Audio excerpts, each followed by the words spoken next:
dimly lit living room with old furniture and cobwebs.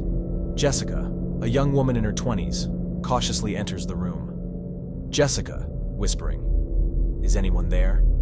Suddenly, a creaking sound echoes through the room. Jessica turns to the source of the sound and sees an old rocking chair moving on its own. Jessica, nervously, "Who's there?" A ghostly figure appears in front of Jessica, its eyes glowing with an eerie, otherworldly light. Ghostly figure, sinister voice, "You should never have come here." Jessica's heart races, and she tries to run, but the doors and windows are suddenly sealed shut. Panic ensues. Jessica runs down a dark hallway, desperately trying to find an exit. She comes across a painting on the wall that depicts a creepy-looking family. As she gazes at the painting, the faces of the family in it start to move, their eyes following her every move. Jessica, screaming, "What do you want from me?"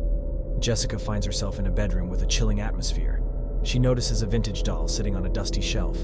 Suddenly, the doll's eyes light up, and a malevolent smile spreads across its face. Determined to escape, Jessica makes her way to the basement. The room is filled with cobwebs, broken tools, and a dusty piano. As Jessica inches closer to the piano, she notices the keys depressing on their own, creating a sinister tune. Jessica, whispering, "Please let me out. I didn't mean to disturb you." Jessica climbs up to the attic, hoping for a way out.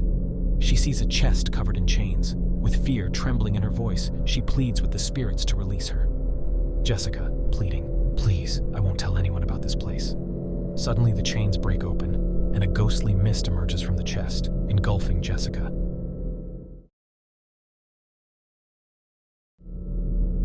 Emily, a nature enthusiast, explores a dense forest during a full moon. The eerie silence unsettles her. As she walks further, she becomes aware of fading whispers and whimpering sounds that seem to surround her. Emily, nervously, "Is someone there?" Suddenly, shadowy figures appear among the trees.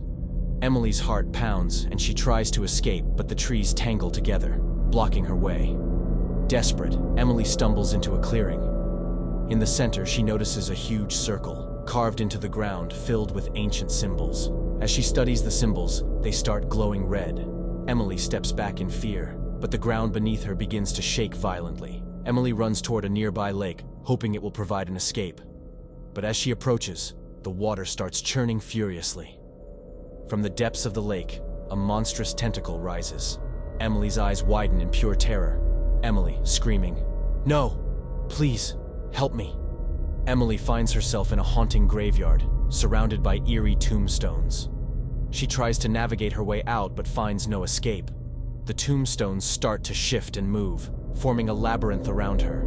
Emily's nightmares become her reality. Exhausted and on the brink of despair, Emily stumbles upon an abandoned cabin. She cautiously enters, hoping to find sanctuary. But the cabin is filled with ghostly orbs and a chilling presence. The walls start to bleed, oozing a dark, thick substance. Emily, whispering, "Make it stop. Please." As Emily explores deeper inside the cabin, she discovers a secret passage. It leads her to a hidden room filled with mysterious artifacts. One artifact catches her attention, a creepy mask.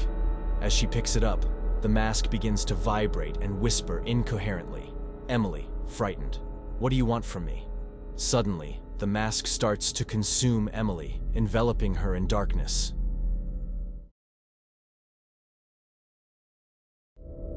Jack, an amateur paranormal investigator, cautiously walks through the decaying halls of an abandoned asylum, holding a flashlight.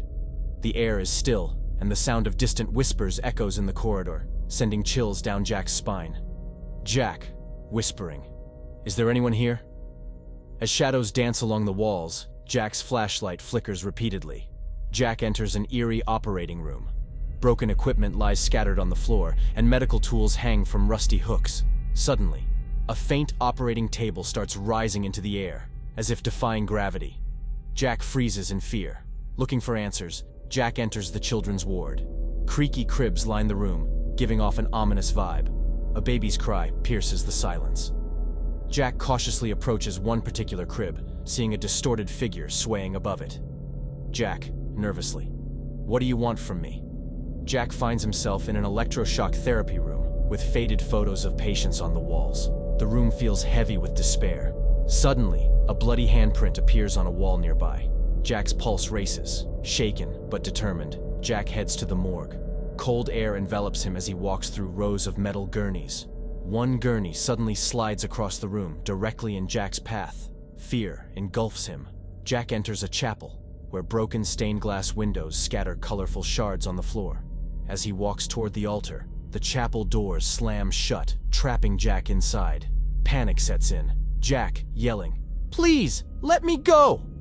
Terrified and desperate to escape, Jack descends into the basement. The air grows heavy and stale. In the dim light, he sees a graffiti message. "The asylum claims all who enter." Cold dread fills Jack's heart. Suddenly the walls come alive with writhing shadows, slowly engulfing Jack.